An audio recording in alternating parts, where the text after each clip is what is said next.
get it done, right? Otherwise, we're going to lose people. But I think this is going to be a really great panel. We just had an incredible sort of panel preparation session where we talked about a really wide range of things, and it's my job is to make sure that we talk about them again, because that's what happens sometimes with these panels is you get together and you said it, so you already said it, and then you don't say it again. I'm going to make sure they say it again if there's anything good that happened in the pre-show. My name is Steve Masur. I am a partner at Cowen Debates, Abrahams and Shepherd. Cowen Debates, Abrahams and Shepherd is one of the leading entertainment law firms in New York and LA. I'm out in New York. I have an office in LA, and I'm here probably about half the time. And what I do is very different than the rest of the entertainment lawyers at our firm. I'm a venture lawyer. I do venture capital finance deals, and I also do licensing deals and sort of operations work with early stage companies. And I've been doing that for many years. I started out a long time ago, actually just before the internet. And so I was well known during the internet days for being the lawyer who could sort of bring internet deals to the entertainment business. And then I continued on in mobile, and now doing a lot of VR stuff. And it's kind of perfect for this panel.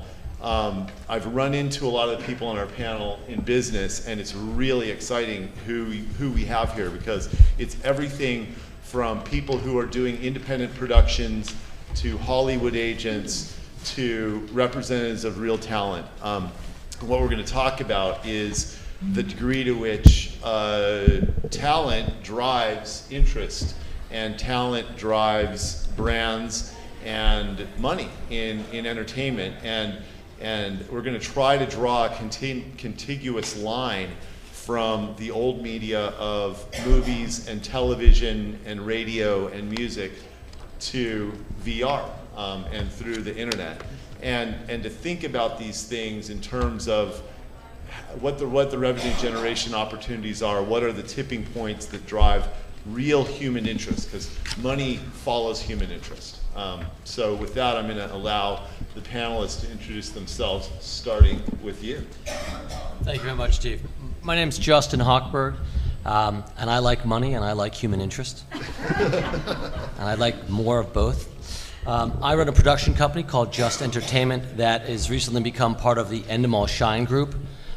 Most of you probably know Endemol Shine is a large international company that creates scripted and non-scripted shows, but we also do a lot with talent, both on the traditional side. We have deals with Pitbull, Ryan Seacrest, Reddy Jackson, as well on the digital side, because we operate a global MCN called Endemol Beyond, which also has sub-brands like the Icon Network and Smasher, where we have talent like Michelle Phan under contract. And like anybody in the content creation business, I source talent and I try and figure out ways in which to shape a idea for content, whether it's a TV show or a digital show, and then create a business model around how to make money. I do not believe in making content without making money. I will say that. I don't believe in it. It does not pay the rent. It is not good for the juju. And my perspective is always there is a way to make money if you know a new business model to crack. And that's what I'll be talking about today, is how to crack a different business model that actually pays you something as opposed to just ends up being a long marketing endeavor. I'm Jesse Uram. I'm an agent at Creative Artists Agency, CAA. We're a talent and sports agency. We represent athletes, musicians, writers, directors, producers, but also chefs, designers, digital talent, thinkers. You know, it's pretty broad, anything that can be deemed talent. So my role at the agency is to sit in the middle of all that and connect all of our clients to brands and digital content opportunities. So I focus a lot on digital influencers, but also just really new models for financing and partnership across social media and leveraging media dollars to finance content. Excellent. So what's digital talent? Oh yeah, so by digital talent, is that gorillas, or is it people who are working in the digital area? Meaning like YouTubers, Viners, Snapchatters, Periscope stars, I suppose, the whole realm, but people that really have a direct relation to their audience. And the term's pretty broad, because if you really think about it, people like Justin Bieber are also digital influencers because they have huge reach and direct access to their fans. But really, it's a conversation around how to leverage that direct connection and direct conversation for monetization and for, creating owned assets. I'm Adam Smith. I'm the president of United Entertainment Group. UEG is an agency that represents brands. We don't represent talent. We don't represent any of the channels that do that. We strictly represent brands, companies like Frito-Lay and AT&T and Cricket Wireless and JCPenney, amongst many, many others. We're a partnership with United Talent Agency, so we are a separate agency that represents brands only. We work with UTA on certain projects, but work with everybody, including the CAAs of the world, on a variety of different projects. We do a ton of work in signing talent. So a big part of what we do is actually signing talent and bringing brands and talent together and making sure that that deal is not just a sunk cost that brands are trying to recover from the day they sign the deal, and making it actually a valuable proposition for both sides. Hi, my name is Bill Sanders. I'm the Senior Vice President of Talent and Athlete Marketing at Excel Sports Management. Excel is a sports agency that represents athletes primarily, but not exclusively. We also represent someone named Taylor Swift, who you might have heard of, but our talent division is dwarfed by our sports division. We represent Blake Griffin, Derek Jeter, Danica Patrick, Peyton Manning, Aaron Rodgers, a lot of iconic athletes. And my involvement is in the marketing side of the business, where our goal is to build our athlete brands and then monetize them through doing deals with people like Adam. And my name is Rob Lee, and I'm the founder of Bayonne Entertainment, which is an independent production company, but I recently became the president of Keshet Studios US. Is that breaking news? Is that breaking news right here? That breaking news right That's here? not breaking news. Are you not following the press releases? Not everybody is following. Okay, fine. Anyway, Keshet Studios is Israel's largest and most successful broadcaster, and also Keshet International is maybe one of the smaller, but happens to be one of the most effective distributors around the world of original IP, and very, very successful, in particular in the U.S., both on the scripted and the non-scripted side.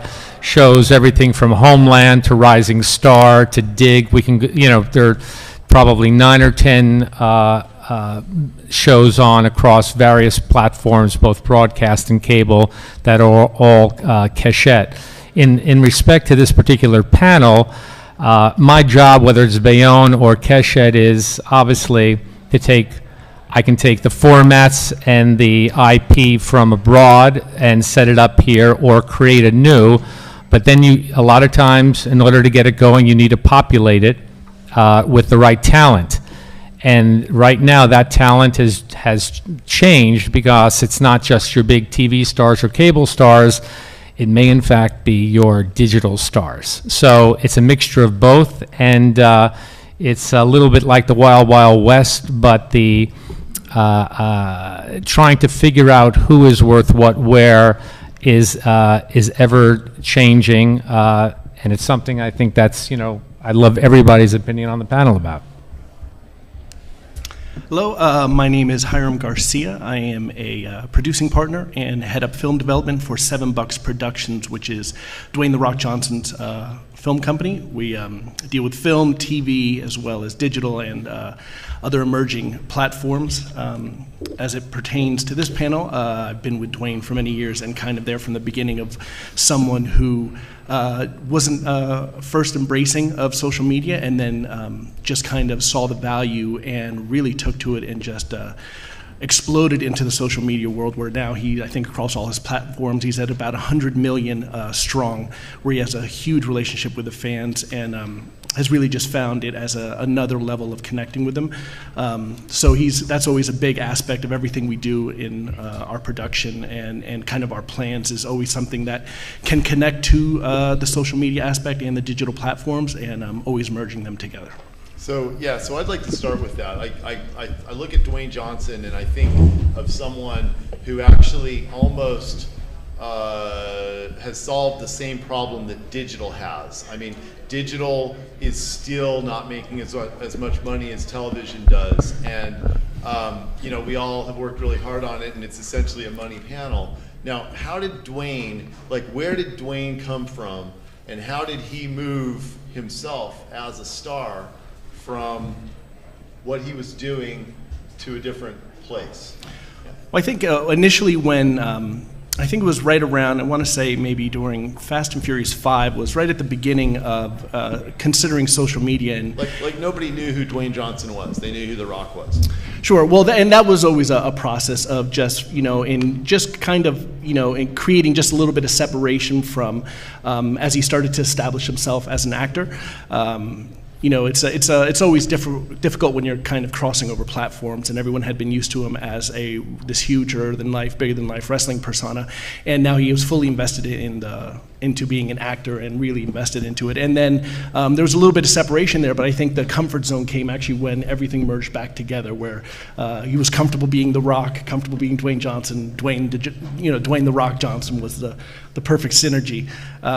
But when it came to social media, and we started, so, you know, it's kind of like what you're saying is the couple of things that we could learn from it are if we were to invest more in digital and just be comfortable with digital platforms as the medium and not be trying to copy TV or doing anything like that, yeah. And just make this what it is and be more real, then in fact it would grow more quickly. 100%. An extension of himself. I think it was always viewing that as, for his whole career, as someone who, whether on the football field connecting with fans or where he kind of really broke ground wrestling, connecting with the fans, it's always, his foundation has always been a connection to the fans, and he was able to find that in social media, and something that he really doesn't get in any other platform. And once he kind of ran with that, it's just blown up. Like I said, he's at about 100 million right now, and it's something that he invested a great deal of time with. He didn't see it as really his job is connecting with the fans, which is what all the brands wanted to do. Yeah. Well, in the beginning, I think too, it's kind of presented as and I think that's where a little bit of the conflict was. It was presented as just something he should be doing.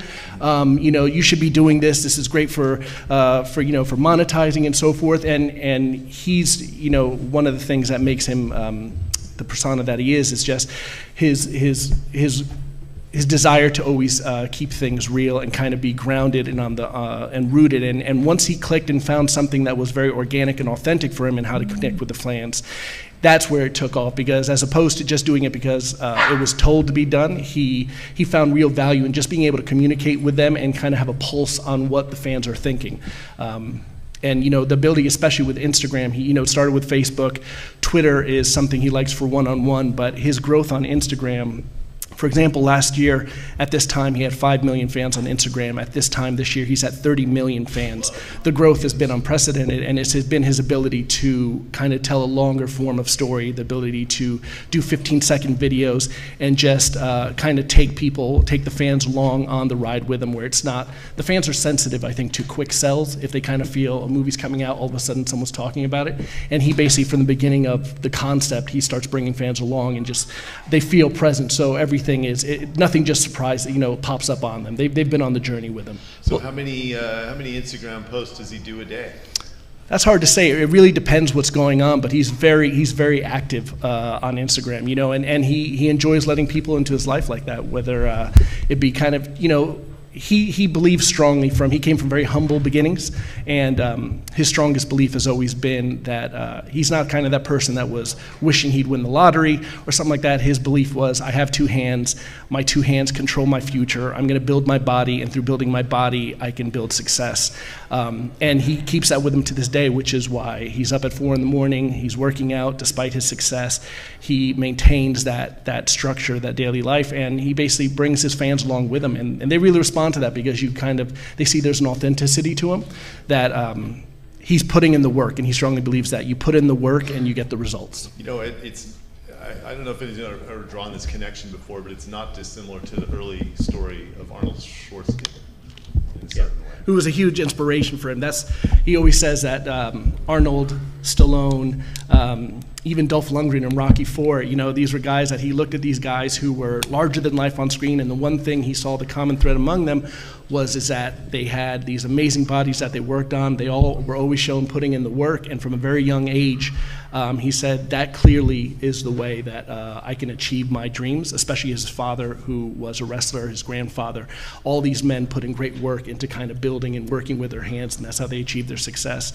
And he finds that similarity in what he does through social media, because he's, you know, where a lot of, I think, celebrities and fans are sensitive to this, maybe have someone who's running their social media, doing things for them. He runs it himself. He directs it himself. He has a very clear, singular vision of how he wants to communicate with his fans. He's always looking for pictures and things to share with them, and it cuts through very clear that the fans know, and I think that's why his response levels, in terms of he can do one post, the levels of response that he gets from fans, they're waiting for him. It's not hollow follows, as we kind of say, whereas people who maybe once liked him and moved on, they're waiting to see what he says, because he lets them in, he brings them along for the ride. Here's the big difference between, I think, traditional talent, TV and film, and YouTube talent, and what YouTube talent has taught megastars, whether they're Dwayne Johnson or Schwarzenegger. Traditionally, actors do not engage with the community. They go to a secluded location where there's a select group of people who are making that. There's no live audience. There's no community to build. The only people who maybe have a slightly different are rock stars, right? Rock stars have always built their community, their tour. They reached out to fans. They gave tickets. They signed autographs. They showed up. But traditional talent has never done that, never had to do it, didn't really understand what it was because they don't engage. Now, what makes someone like Michelle Phan a really great personality, or whoever you like in that world, it's not that they're great TV talent, it's that they create a community. And I think what you're saying there is that they've taken a play from this YouTube talent who has specialized in community creation, which has made them huge, and that has now migrated into more traditional media and paying dividends, because now he can launch the next movie in a way that, you know, he now controls more marketing muscle than probably all of Universal. Yeah, right? And you know, and that's something that we were talking about before, is it's still the Wild West. So when we kind of come into whatever project we may be doing or film we're getting ready to market, you know, as big as these marketing teams are, it's still a very new space for them in terms of how to utilize the celebrity, how they're going to take advantage of social media, and kind of wield it. And a lot of times they're not 100% sure, and you know, sometimes it's kind of taking them by the hand, showing them, look, this is what there's a reason why we have 100 million followers right now. We don't have to do kind of gimmicky things. We're going to start talking to them, showing them the process, whether it be from when we're breaking script, but just slowly bringing them along for this journey. And you know, they're always nervous about where you're going to show, but we always protect the content. But it's that kind of investment where you really let them in, take them along for the ride, so that when it does come time to when you're getting ready to open, this isn't a surprise project that, you know, suddenly they're sensitive to and they feel like they're being sold something. No, they've been there the whole time. They've kind of been on this journey, and now they're about to be there for the culmination. And it just, you know, you just kind of get better results from that, because it's much more authentic. So Bill, now how do you work the brand into this, right? You don't want to just slap a celebrity together with the brand. You got to think about which brands work with the celebrity and how to sort of work that in and keep it authentic. So how do you do that? Well, that's not just true with your social content. I think that's really true with all your partnerships now. You know, we were talking earlier that when I started working with athletes, they were the only ones that would represent brands. And now Matthew McConaughey is selling Lincolns, and you know, every celebrity under the sun can find a brand deal that makes sense. And brands have much higher standards. They really want to know, you know, that the celebrity really cares about the product, is very authentic about the product. You know, we've, you know, just so many times now, like Samsung is a great example. They have a white glove program, and they won't even consider doing an athlete brand deal unless someone's already been a part of that white glove program, because they're so sensitive to aligning with an ambassador that maybe is really a fan of the iPhone. So I think, I've said before that we live in the age of authenticity, and one of the clients that my company represents now is partly responsible. I think when Tiger Woods and Lance Armstrong fell from grace, it really opened up the whole world's eyes to the fact that, you know, you have to be authentic and real. You know, you can be Derek Jeter, and he's never been married. You know, his dating life has been, you know, covered in the press, but he's never been involved in any kind of a scandal, because he's always told people who he really is. So if you're authentic through social media, as your client has been, and I have a client now, a guy named Dave Bautista. You might know who he is, most people don't, but Dave looks up to Dwayne Johnson as his idol. and is very careful about how he, programs his social media content, because it is all about being authentic. So when brands want to engage, there is a dance there for sure, because a lot of brands will align with a celebrity and just go for the quick kill and say, like, we need 12 posts a year. It's like, well, that's kind of, the number is irrelevant to me. It's like, how good are those posts going to be? How authentic are they going to be? Are the fans going to find value in that post, not just buy this product now? I mean, I'm being facetious. It's not really that obvious anymore. But brands, have to come up with creative engagement for us to post on our social media channels so the fans don't get pissed off. Yeah, it's interesting. I represent Bob Vila, and that's been a driving force for him. And I have to tell you, he was really swimming against the grain early on, where the brands just said, yeah, you gotta. He was a Craftsman Tools guy, and he wouldn't always use their tools on the show, and that was a real problem actually for him. So he was getting paid and he wasn't using the product? I can't see why that would be a problem. He was being authentic. He was saying, well, this is how I'm building this. These are the tools I'm using, and these are the best tools. He's not always he's gonna use the tools that are the best tools. Sadly, I think that used to be kind of commonplace, to be honest. I mean, I can tell the story now, it's no big deal, but I used to represent and still work with Yao Ming. And we did a global McDonald's deal with Yao because they were an Olympic sponsor and the Beijing Olympics were coming up, and he was a fan of KFC. And literally I'd have to go and like sneak, through the drive-through at KFC, and he'd have to, eat it real fast before he was in public because it was a violation of his contract. But I don't think you can do that anymore. I think brands are much more savvy with social media. It's too easy for a fan to take a picture of Yao Ming eating KFC and posting it, and then the deal's blown. So I think the scrutiny, and Adam can probably speak to this better than I can, but I feel like from a seller's perspective, that the scrutiny is much higher than ever before to make sure that it's an authentic connection. Is there a demographic to the scrutiny? You mean in terms of the buyer? Yeah. Yeah. If you mean like an age demographic, in terms of like there's more sophistication on part of younger companies, more savvy companies, yeah, I think that's true.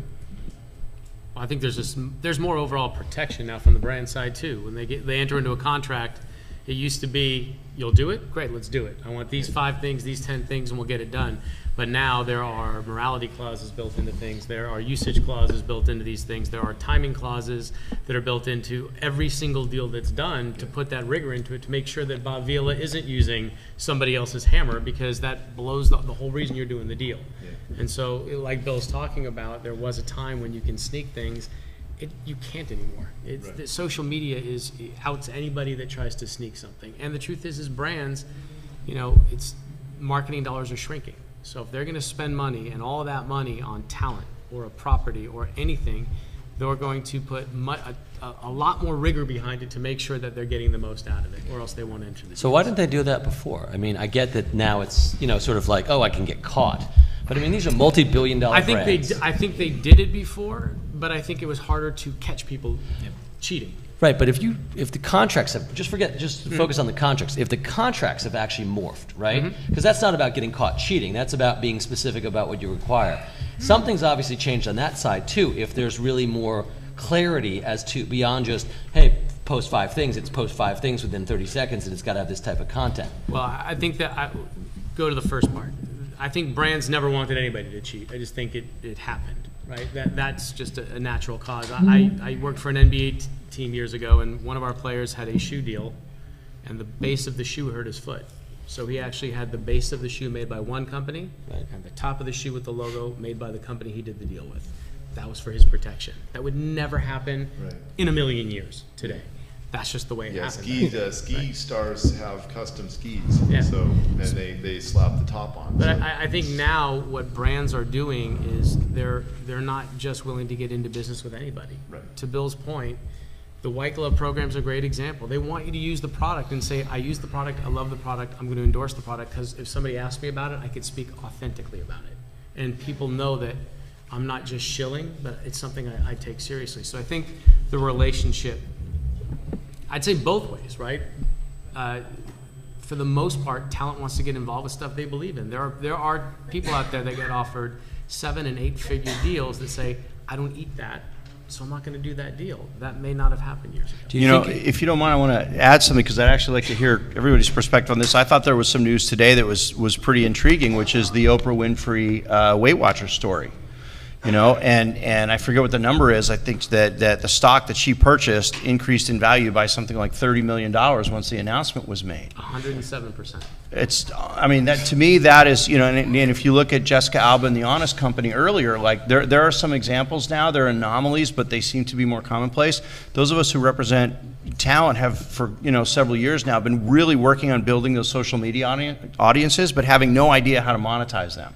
But when you see somebody like Oprah do that deal, I mean, the audience that you have is massive.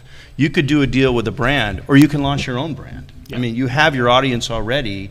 I imagine you guys are thinking very carefully. He seems like he's been really selective about brand deals, but you've got your own network and your own audience. You could launch your own brand. Yeah, I think, and you know, someone had mentioned it down there before, where you do get these moments where, you know, look, he's offered massive deals all the time, but for him, it's always been, you know, he just recently got with Ford. He's been using Ford, despite any nice car he may have in the garage. For some reason, his favorite vehicle for him has always been his Ford pickup truck, and it was just a natural synergy there. And I think for years, he had been waiting for an opportunity for when it would line up, and despite other car companies kind of coming, sniffing around, looking, if it wasn't authentic to him that he could represent every day, it was just something that he was just not going to do. And then once it was able to line up with Ford, it was a perfect match. So I think it's one of those things that it's that fine line when, for representation, you're always looking to, you know, help your client out and find something. But I think on the celebrity level, for them, especially for it to resonate with the fans and especially social media, it needs to be something authentic that they kind of carry with them every day. And it's not almost that effort of having to, let me do my 5 posts and just be done. Because like you guys are saying, I think the fans they're kind of looking for it and are aware of the cheats. I know there's some athletes out there who have Adidas deals, and you keep seeing them in Nike gear, things like that, where it just has to be authentic, because it actually can end up hurting both sides, I think, more if it's not authentic. Yeah, it's interesting to that point. Like, I'd say a lot of folks, the bigger names, are looking at building out their own companies. They are looking at taking ownership in things. They don't really want the traditional endorsement. A lot of them will say, like, great, $5 million, that won't change my life, because they're big enough that doesn't change their life. Can I have it? Yeah. By all means. No. You're bigger than that. Don't you worry. You're very big. But the reality is, on the other end of the spectrum, traditional endorsement and the idea of being an ambassador doesn't mean as much to the younger generation, to digital influencers. They'd rather have content campaigns. They'd rather tell a story, go out and experience something. And for them, it's not even about the endorsement of a product, but rather the participation in an image and furthering a brand, which is a little bit different, and it changes the conversation. And when we do those deals, like, they don't want exclusivity. They'll do exclusivity while the campaign is running, but again, it's not about the product. Just because you're participating in Pepsi's bigger content initiative doesn't mean that you're necessarily endorsing the product. Like, they're two different things these days, because if you're making a scripted series or a long-form non-scripted series or a documentary that's going to get distributed and potentially even recoup revenue, that doesn't really have as much to do with selling soda anymore. So as these models change, as the deals, the partnerships change, it becomes even less about just whether or not the person's really using the product anymore. It's really, do they speak to the brand and the authenticity to help drive the bigger message? So, Rob? Well, I think it's a combination of things that we're talking about. You know, whether or not we're using the digital platforms to promote a particular talent, him or herself, however they choose to monetize that. Are they associating, is that their own brand, okay, whether it's Jessica Alba starting something new or associating with an established brand, and then alternatively, then talking about content. And then when you have content, so now you have all these other platforms that, and I'm not even calling them non-traditional because they're as real now and has existed, just like whether it's feature films or broadcast television or cable television. And it's almost like we're in the midst of, you know, the beginning of the universe. It's the Big Bang, because everything has been blown apart. And I say that because you have to have a critical mass. Where do you go first to finance the content? And now we're still going. I mean, I'm going to go to the networks, you know, for unscripted. I'm going to get $1 million. I'm not going to get that anyplace else. And then you're going to go to cable, and maybe they're dinosaurs, but they're still the place that's going to make it one-stop shopping, at least today, maybe not tomorrow. and we're waiting for YouTube, we're waiting for full screen, we're waiting for all these other platforms, and it will come, and that word convergence, but until it does, we're still, and it's interesting because if you look at whether it's Maker Studios or The Collective or any of these people that have all their YouTube stars and do quite well working in the digital space, they're hiring people to say, hey, how do we get our biggest stars on cable and network television still to this day? So that should say it all. It's a back and forth. It's all going to eventually blend together in the earth, as everything cools, or something like that, or maybe blow apart again as a new technology takes over. But it's very fluid, and it's just, you've got to negotiate it on a case-by-case basis. Well, one of the things I was thinking about when you guys were talking about this is the degree to which it's important what's happening now. And I was thinking about it in the context of social media, because you were talking about social media, and social media is what's happening now. And a year ago, we would talk about this, and it wasn't really happening yet to the extent that it is now. And VR isn't happening yet, and yet we're still doing, we're producing VR-related things. And so I think it's a very interesting dance that you have to do with the technologies that exist now that actually do have usership. And I'll say something else is that sometimes, big stars, it's not just, if someone is a big star in some social media platform, it doesn't mean that they're going to migrate onto the traditional platforms. And so somebody raises their hand at a cable network and let's get, so-and-so, they've got 5 million subscribers, and that's going to translate into ratings for us.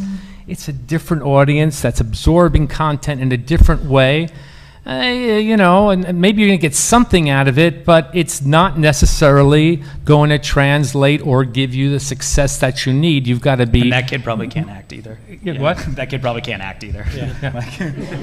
Yeah. So it's complicated.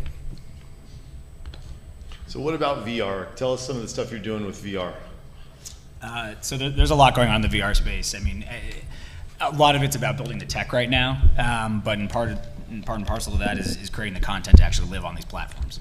So you're seeing financing coming into the space from the brands that are launching the headsets to the networks that are launching. So it's, the headsets like Samsung and Oculus are financing content the same way that, Jaunt and Verse are financing it as well. And it's all at different levels, and it's pretty much everything. It's everything from short-form, non-scripted news pieces with ABC News to big tentpole VR pieces with Doug Liman and the creators of The Walking Dead, to CGI pieces from the guys that left Pixar and started Storylab at Oculus. They're rebuilding the entire content funnel for a VR space. And it's brand money that's coming in, it's platform money, and also people that are independently coming into the space, the same way you have indie film financiers. Everyone's still figuring it out, and it's still really early. I remember going to the Storylab launch, which is Oculus's in-house studio for their first scripted piece, and they said this is the train going through the station. This is the very first thing we've ever made, so don't judge it too harshly. So all the rules need to be built. Yeah, I know, exactly. The reality is all the rules and all the tech needs to be built, and everyone is kind of working together in it oddly, which is hilarious, even the competitors. But all of our biggest content creators are trying to jump in to figure out how you tell the story and how you change the rules. And to the point of influencers, it's not just about creators that can tell good stories, but creators that also have a name that can actually drive awareness around this product and around these launches. So how much are brands jumping in? Honestly, right now, a lot of it's just for show, because there's no distribution, there's no scale, there's no reach. I'd say the brands that own the platforms are getting in there in a big way, like Samsung, like HTC, like Sony, because they need to populate the ecosystem. Right. And people are coming to them as well to try to get on board. But again, there's no scale and reach or distribution yet. So it's just more of a story for an agency to tell their brand, I guess. It's interesting to me because you can kind of predict the future of what will happen with VR if you look back to the other technologies. And this time I'm going to use mobile. I think people have to work together. VR doesn't even have a file format right now, so people have to work together. Yeah. It's bound to happen. There's no media network either. You had mobile media took off at least 5 years earlier in Europe than it did here because because the governments were banging the heads together of everyone and making them work together with it.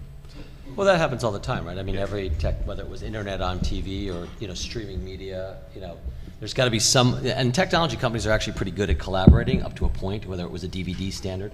And then once they've sort of got it, then they go at each other. And I think that's great. That actually accelerates things. It's much better than the traditional entertainment ecosystem, who is not as good at collaborating.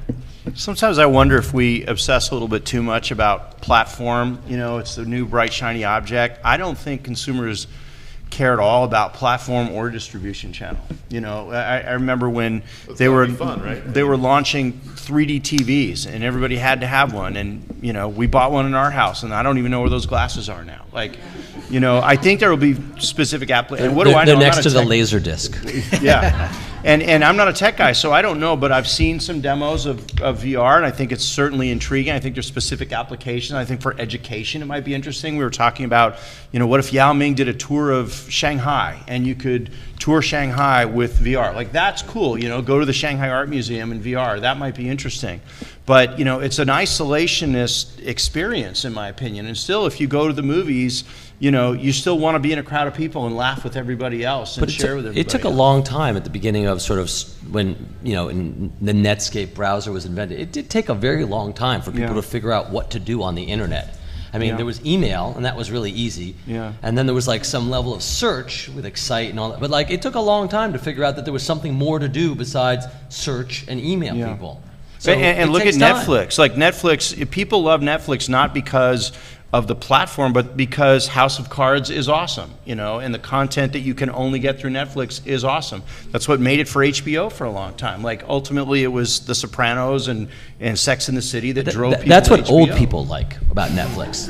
No, I mean, and I count myself as one, but my kids don't care about that. They care about an unlimited universe of cartoons. Right. So they actually care about the platform. They don't know it, but they do care, because here's a device that you can take anywhere in the house and you can take on vacation that works the exact same way. I don't need to figure out how the channels work. I don't need to know the program guide. I don't even know the time, and it works perfectly everywhere. Right. And I have an unlimited universe. So, But are they loyal to the channel? My kid doesn't care if it's on Hulu or Netflix or Amazon Prime. He'll find what he wants to watch and doesn't care which you said platform, not brand. No, they're not loyal to Netflix or Hulu, but they are very loyal to the platform as in a streaming IP VOD service. They are very loyal to that. It's about the marriage of the two. I mean, it's about the marriage of great content and the tech. I mean, that is what it is. I mean, the whole digital change is about exactly what you're saying. All right, so let's marry great content and tech. How do people use social media in relation to great content? How do people monetize? How do you monetize people's followings on Twitter and Facebook and YouTube? My answer right now will be very different than what it is in probably a couple of weeks. But I mean, right now it is to the point of all these new Breaking platforms news? that we're launching. What's happening in a couple of weeks? Breaking news right here. Let's hear it. Go now. Go now. Just say it. It's not my breaking Just say news for it. me. Just say it. It doesn't matter. It's not No my one's going to breaking say news to anything. me. Just say it. To the point of your platforms that are launching, the full screens or whomever it may be, launching a lot of these subscription platforms that are starting. They're all going to be rolling out in the next 3 to 4 months. And right now, what we're doing at our agencies with the talent, with the social influence, it's creating content that is being financed by these studios right now to live behind a paywall. But the reality is there a way to monetize, second window on their platform and leverage the ad revenue? Or, I mean, if you look at models like, if you guys saw the Expelled movie or Camp Dakota, these direct sales, micro budget features do incredibly well. Really that's quick something I'm really turnaround interested in time. hearing more about direct sales. Yeah, I mean, so this transactional By video direct on demand. sales, you mean what? Transactional video on demand. I mean, the idea is you create a micro budget movie for under $1 million, you put Cameron Dallas in it, and you sell it for $10 on iTunes. But he's going to use his social media influence and the reach of the Awesomeness TV network to drive and promote and not spend any money on media. So he keeps your marketing budget down to nothing, and then you've got a really tight budget. It's indie film, but you've used an influencer to help market and promote and drive. They're turning around really good profits really fast. Camp Dakota did really well. Expelled, not cool. And there's a huge market being built around this. And really, again, it's not different than independent film. It's just leveraging talent with audience. And then hoping that it'll get to #1 in the iTunes and charts, and then find a crossover audience within iTunes. It's just windowing strategies. Awesomeness has done a great job at monetizing. We just actually did a global deal with them to take all their original U.S. content and put it in 40 countries. and they have figured out how to make a lot of money using exactly what you're talking about. They've done a fantastic job. But to the point of brands being a part of that, what Awesomeness did really well with Expelled was Coke was a part of that. Yes. They paid for half the movie. How do they do it? What do they do? I think what they would say, that what I've heard them say what they do is they basically just apply the same discipline that you would if you had no money, but with the production and experience of having money. I mean, I think that one of the problems that large companies often have is they don't know how to do anything for cheap. Right? I mean, forgetting unions, but like you just forget how to make a paranormal for $10,000 when you're a giant company that's Samsung or Microsoft or Endemol. Sometimes you forget that. And what those guys basically did was say, well, we know how to make it. We're just going to basically put a line in the sand and say that's what we're going to spend, and we'll figure it out. They also have a very narrow target, and they know that it's kind of like if you cast that wide net. If you're a big brand and you cast a wide net, you spend a lot of money, you hope you hit your demo amongst a larger group of people. Right. Yep. Here, you can spend less money, but you know what you're going to get. If you don't want to talk to teens and tweens, you're in the wrong area. And Awesomeness TV has nailed that. And Yep. so if you're a company that wants to talk about prom or back to school and you want to talk to that kid, you got it. And that's how they do it. And you go in there and you spend, and by the way, you don't spend insignificant amounts of money, but what you spend, you know what you're getting in terms of the audience you're speaking to. And there isn't that big of a cross section. So it's a really smart buy, and you can do it inexpensively. But if you go in there and you want to spend a lot more money, you can do that, and you're going to get more scale amongst that audience and more repetition. So they've done a really good job, and there's other networks that do that well, but Awesomeness has done a phenomenal job of narrowing. And the point is the passion points and targeting an audience. I mean, it is what Jason Blum has been doing for years. You mentioned Paranormal. I mean, it's getting talent to bet on back-end creative, so you're not taking as much money up front. You're betting on yourself and betting on the creative that the film will do well. And you work at smaller budgets and hit on a passion point, whether it's the teen audience or the horror audience. You service an underserved market and build a business. I think back to that technology point earlier, I think that a lot of brands race to be first and nobody wants to be second. So once first happens, you kind of back away and then let's see what happens with that technology platform. And I think that there's a lot of technologies that have been that way. Augmented reality was very hot for a minute. And when's the last time you heard about an augmented reality platform? Because we realized that a lot of people couldn't do it, couldn't see it, couldn't activate it. It didn't work the way they wanted it to. So if you were first, you still tout that you were the first to do augmented reality. Nobody says they were second or third or fourth. And you don't see a lot of that. So VR is one of those technologies that I believe, like many technologies, it is very cool. And brands that are inherent to the space or part of the experience, they're going to invest in it. And everybody else is going to take a little bit of a wait and see stance on it and see where that goes. And that's probably the smart way to play, because why spend the money if you don't know if people can experience it the way you want them to, and what the return ultimately is going to be. But and AR is coming back too. I'd also say, we forget that brands are people too.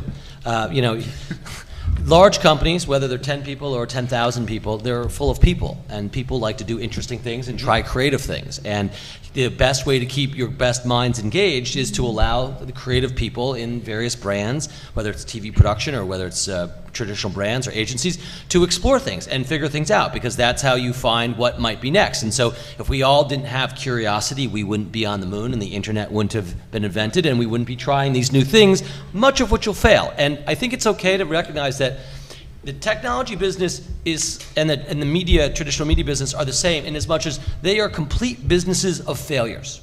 It is mostly a failure business, right? 99% of every scripted show bought throughout a pilot season ends up not getting renewed for a second season. You start with 300 scripts, you get 30 pilots, you get 3 renewals, 99%, right? Technology, same thing. The Laserdisc and the VR and the AR and whatever, there's a million things that fail, but yet we still try, and that's part of what people want to do because we're all creative people and like that. I mean, sports is like that too, right? Only one team wins. Only one team wins. Well, it's even more that, because there's only one team that wins at any given time. But the brand of football, right, wins every year. Yeah. If you're an owner, it's better. A question to ask, for the panel and in general, because you talk about, brands having a personality, and certainly, sometimes newer brands and brands that are actually in the space of technology seem to know how to communicate better in general. on the various platforms and even create content and advertising that seems to be more compelling and skewed to the right demographics. And I was watching, I don't know if you have seen, IBM's Watson commercial with Bob Dylan. Well, I don't know how great it is because I said, listen, Bob Dylan's a god, but I don't know anybody under the age of God that cares about Bob Dylan, number one. Number two, the commercial is completely static, the way it's shot. And if it were Nike or Apple or something, I was boring. And it went and it came and I said, this is really, I know it tried. It was somebody in an advertising office said, this is really smart. And it looked like something from 1970 to me, which tells me that IBM doesn't have their act together. And he looks like he doesn't want to be there. Right. So I don't know. That's the way he anybody, always looks. I think it's that's Bob Dylan. I think the message there is that all of these brands and whoever the human beings are behind it, from internally at the companies, at the advertising agencies, the producers making this stuff, it really depends how they are connected to where we're going, and those are the ones that are going to be successful. Right. So speaking of where we're going, this is an area that I'm fascinated with. I don't know what's going to happen. I'm looking for what the tipping point is going to be with this question. So the way I see it is you've got, like you said, so many platforms. You've got so many cable channels, so many network channels, and all of that is getting exploded, as you were saying. So that, what do you have left? The only thing you have left really is affinity. So how does it happen? How do we make this change where it's just driven by affinity? What does that mean? Affinity meaning home improvement, the brands that are around home improvement, the celebrities that are around home improvement. It's the millennial thing is to go directly to the source. So you go directly to the best celebrities, to the best brands of that particular affinity group. So it seems to me that in a world of total connectedness, where you can just make any choice you want instantaneously, the only thing you can do is go after affinity. So I wonder how that's going to happen, given that you do have platforms that are trying to keep you and trying to charge you a monthly, Netflix charges a monthly amount to come back. Maybe all you're watching is Game of Thrones, or whatever. Actually, that's not on Netflix, really, but I looked it up myself, and somebody else didn't catch me. I'll add something to that too that I think is relevant to what you're suggesting. I think affinity is true, but I think what I'm understanding about millennials too is that they are discoverers. They like to have, it's the age of the microbrew. It's not the age of the big brand. McDonald's is dying, but hamburgers are not dying. There's all sorts of new cool hamburger joints all over the place that people really, really like. But the young people like affinity, and they also like to discover something that's uniquely their own. And while big brands struggle to survive, out of nowhere comes Uber, and out of nowhere comes Warby Parker, and out of nowhere comes all these really cool brands that didn't even exist 5 years ago. So there's never been, I think, an easier time to really innovate, and yet the big boys like IBM are still throwing old models at the wall. Let's hire Bob Dylan and put him in commercials, see what sticks. It does seem like a terrible idea.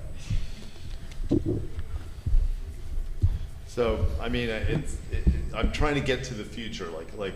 How do you see things changing from the way they are now, which is that you've got people trapped on, people are still trapped on paying 60 to 180 bucks a month on television. People are trapped on paying a Netflix subscription. How does it change from that? If you're How are they just trapped, discovering- though? They're not trapped. They've gotten more flexibility now than they've ever had before. Okay. Right? No one's trapped. There's very many options. There's a la carte options. I don't think anybody 2 years ago would have said HBO is going to separate from the MSO. It just didn't seem viable, right? And now they have. And now everybody's going to come out with their OTT. You probably have your own over-the-top network at this very moment launching, right?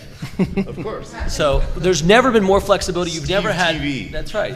You've never had more flexibility. You've never had more ability to choose and get rid of and let the market decide.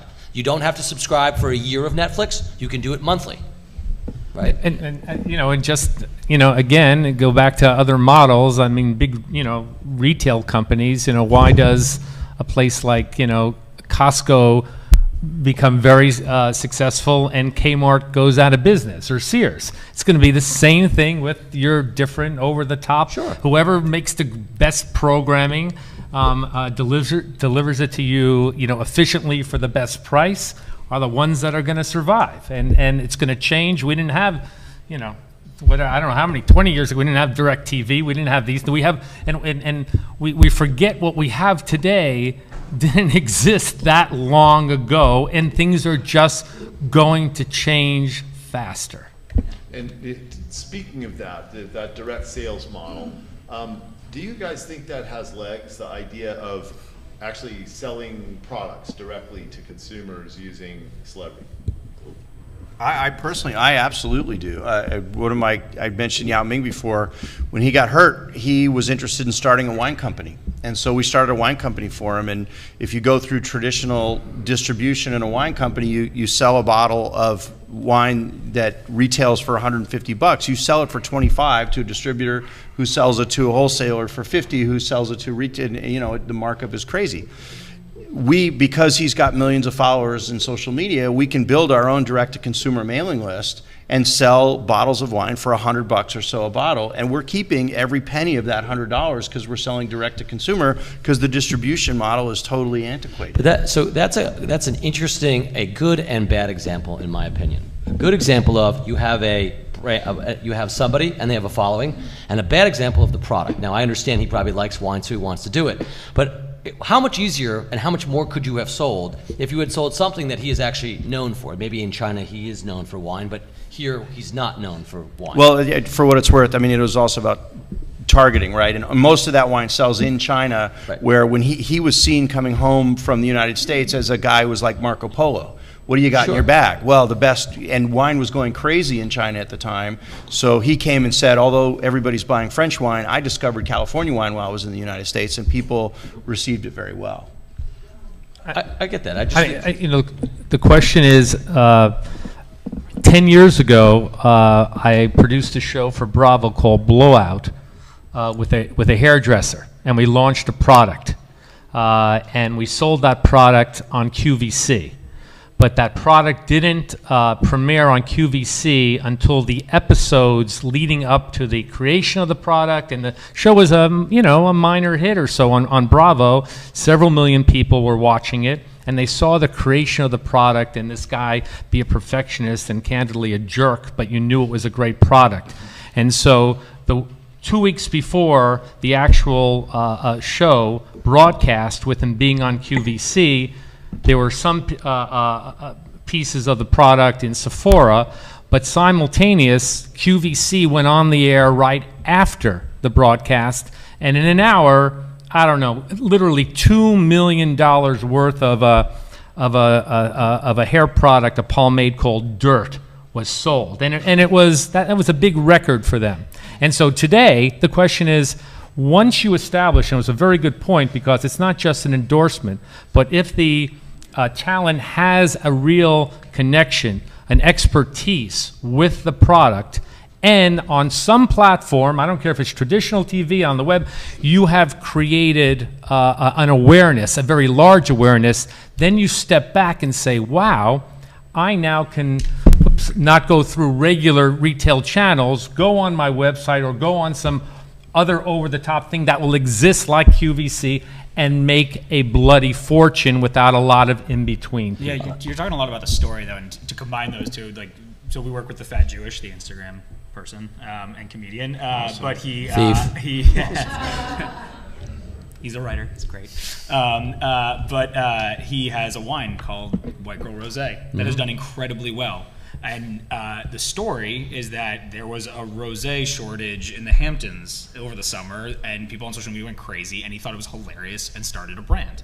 And the whole point of taking his social influence, creating a story and a platform to launch a brand, and he did put it through traditional retail as well as direct sales. And I think it's about the combination of all of those, making sure you're hitting all your markets, because his fans want it directly, but also there are just 40-somethings in a wine store that think it's hilarious to buy a bottle of White Girl Rosé. So here's the question: why? I think part of the problem is that people who have giant followings like Dwayne have cultivated these things. And I'm not picking on Dwayne, of course, because I don't want to get beaten up. But they're wimps when it comes to doing this stuff. Like, they've got 30 million followers, and I get you want to save that for when your movie comes out to drive tickets, but who cares about selling movie tickets? He gets gross, I get it, right? So that's good. If it makes $500 million, he'll make $50 million. But he could double that amount of money if he figured out the really subtle, creative way to do a version of his wine collection or his whatever, right? But a lot of these people are like, well, no, I don't want, that's making money. I don't want to do that to my fans, right? And yet there are people like, Fat Jewish or some, but a lot of YouTube stars are like, no, that would offend the community. We don't do money things here. Like, when are people, because there's all this possibility and they're not doing it. Well, I think when it comes to, especially for Dwayne, it's not so much that he's against something like that. It's about just finding what's the right fit. So whereas there's easy offs to, just go and maybe make something like this, promote something like this, there's a lot of thought. It's something we speak about all the time. It's just about finding what the right item is, what the right product is. That's a proper fit for him. That's going to be at the quality level that we want to do. Yes. So it's just the thought process. Because it makes sense. It's something we think about all the time. It's just we just haven't gotten there yet. We're close, but it's just kind of like that the responsibility that we kind of take upon ourselves in terms of just knowing the relationships he's established with his fans, what they expect, and making sure that we can deliver on that. Because the last thing we would ever want to do is kind of just come off as selling something that's just not up to our standard. But let's be transparent. So, what's Oprah gonna do?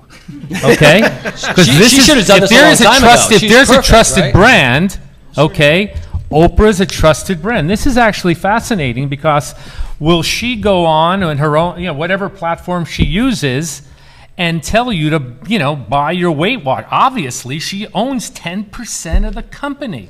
So that's going to be wild to see. What's the problem, though? I don't obviously, the stockholders think it's going to. I'm not saying it's a problem. Well, what's the question? I can tell you.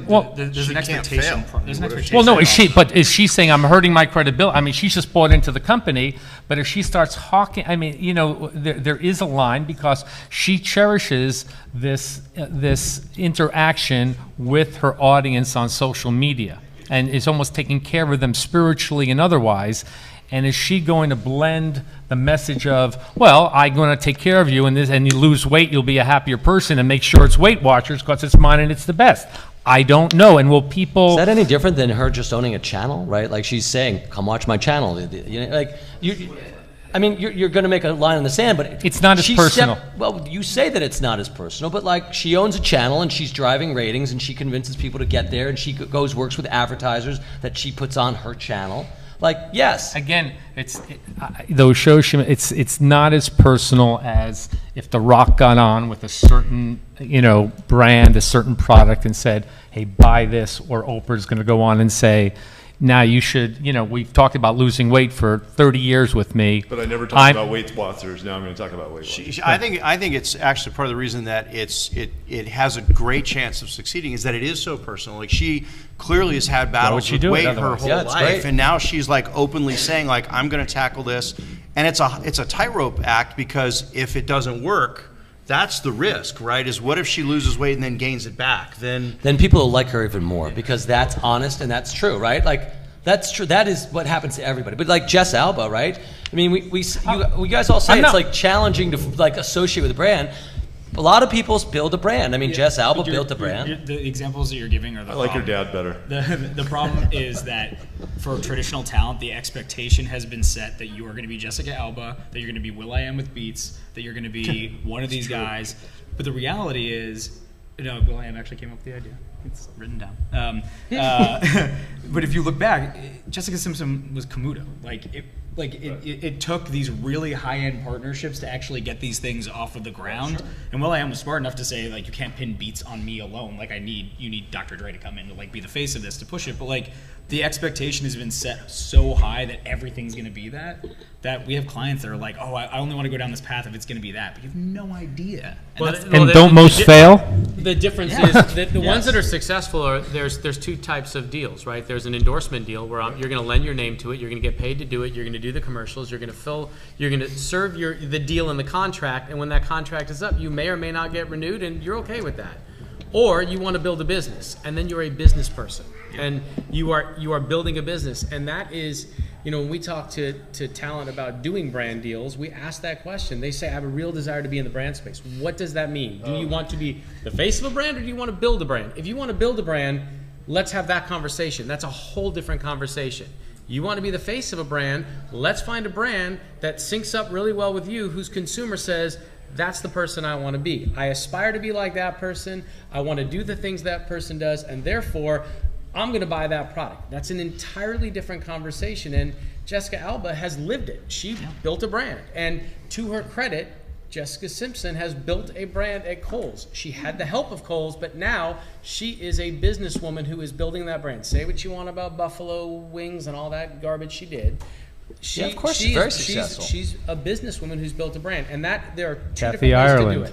There are two different ways to do it. But here's the thing, it's the same discussion that's probably happened since the advent of the entertainment business in the 20th century, which is, do you want to be an actor, or do you want to be an actor and producer, right? Because do you want to just be at someone's whim and you get cast or not cast, or do you want to take a little more control, but that means you're spending a lot of time sort of dealing with a lot of back-end stuff that is not the sexy, fun stuff.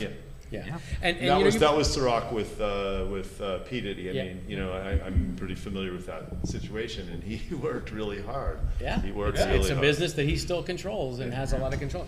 You brought up a really interesting point about that IBM Bob Dylan thing, and from my perspective, representing brands, and we do a lot of the research and the background on what's the right fit and how do you go to market.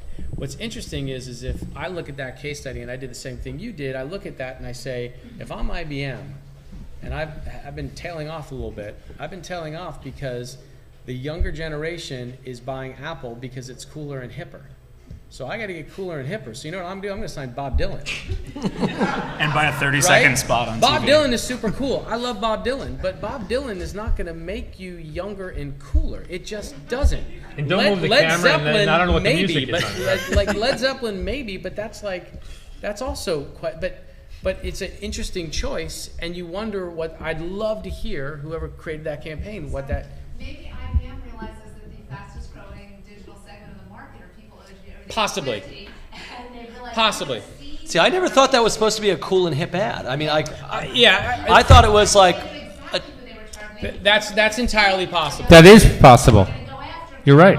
The fastest growing segment of Facebook are grandmothers, and Yeah, but still, I don't know. Grandmothers use Apple. I mean, it's about use. It's about the product experience. My mom has got an iPhone. IBM doesn't make iPad, laptops, though. They're not marketing to Apple. They don't make laptops, and they don't make cell phones. Tony Bennett's selling more records. No. whatever they're marketing to, Bob Dylan speaks to that audience, and I think that's probably a very smart move to use someone to say, we seed the YouTube stars to the 20-somethings. We're going after the 50s. Yeah. Have you heard his voice recently? Yeah, I think. Have you heard his voice time will recently? tell. I don't think he be. speaks to very many audiences at all. It's debatable. I think the point that we probably might all agree on is that without an activation plan, without sort of strategy behind it, there's been a lot of years where brands would just put a famous celebrity in a commercial and hope that it sticks. And that's what it kind of feels like to some of us. Maybe you're right. Maybe there's more strategy Is behind that it. any different than Matthew McConaughey, like in a car staring down a moose? Campaign is... Bison. was a I bison. stand totally corrected. He loves that car. Loves that car. Hey, so we have 5 minutes left. I'd love to hear some questions from the audience. Please go ahead. Is it hard to teach older legacy brands about authenticity? And Hiram, that's really for you. You guys were working with Universal or Jesse. I mean, I'd say yes, mostly, but not from the personnel side, from the infrastructure side. Lots and lots of meetings, and look, I'm on the opposite side. I don't serve the brands. I represent brands, and I will tell you by the way, that's a great question. Yeah, it's a great And the answer is it starts with somebody who is on the brand side who's willing to take a risk. Yeah. Because old brands are old brands because of the people that run them get caught up in a machine. And so the brand manager comes in and says, well, this brand, right, has grown at this % every year, and this is what we do. We buy this media, we do this in trade, we do this at retail, and that model works, and it grows 8% every year, and my boss's boss's boss is cool with that.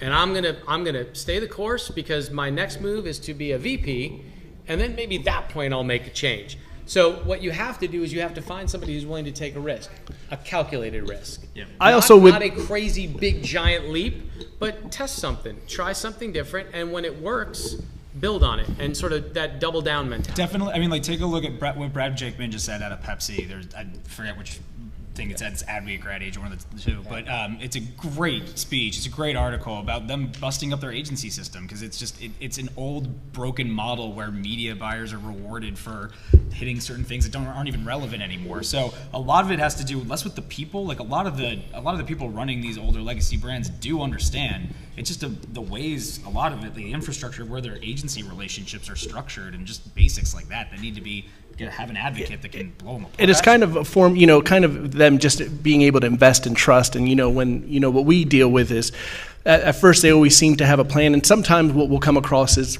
what would I say, almost like a low-hanging fruit kind of a plan, like a very basic, minimal tack. And what we'll do is we'll just end up taking the lead and just kind of guide them through it. And Dwayne's really great with that in terms of, we start to get direct connection to some of their digital teams and start, kind of telling them what we want. So, for example, on something like Ballers with HBO, which they've been great, but a lot of times, Dwayne will challenge them, and he'll, especially for Instagram, which he utilizes so well, he'll kind of tell them, I'd like a 15-second clip showing this. I think this is going to really highlight the story I want to tell. And they will have never seen that coming, and then they kind of cut the clip for us. We put it on Instagram, and it has huge results. So it's just the ability to, especially for the celebrity, to kind of know the story he wants to tell, and kind of, you kind of take the reins, because once they kind of see what you're doing, they will go along. And we've had great success with all the studios we've done that with. We kind of take their hand and start to let us show you what we've been doing so well, and we promise it's gonna turn out well. Real quickly, Bill, Adam, Jesse, what demographic is hardest for you guys to brand? Teen boys, 20 to 20. You mean hardest to reach? Or to sell? To pitch. Which I mean. Oh. For your brand, if you're on the talent side, you're trying to eyeballs of young teens. I think there's probably something for everybody. I think that you brought up a really good point, and I hadn't thought that maybe they're, what, let them win there, we're going to win here. That is totally plausible. But that's a strategy you have to set out to do, and you have to do it. That's what I would say. It's not hard to do, but you have to I think what brands make mistakes to doing is they put something out there and they want to see a big response quickly, and they want that viral moment, and then when it doesn't happen, they trash it and they move on.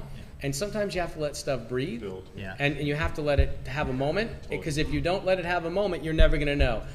That the classic Oreo Super Bowl moment of that little thing they did in social media. If I had $1 for every brand that said, what's my Oreo moment? I don't know what your Oreo moment is, because that was a moment, right? I think you have to try something, let it happen, and then give it a second. And you know what? After a period of time, you'll know it didn't work. But it can happen for any demographic. I don't think there's a hard one. You could say boomers are hard because we don't know where they're going. Do they watch TV? Are they on digital? Do they do both, right? I think there's something for everybody, but I think you have to make a stance, do it, and let it breathe for a minute. Yeah, I would just add the media mix. I mean, you touched on this, just really knowing where your demo is. I mean, granted, if you're doing 40s, 50s, digital's going to be really tough for you unless you're talking about Facebook. But just knowing to be on TV when you need to be on TV, and be on social when you need to be on social.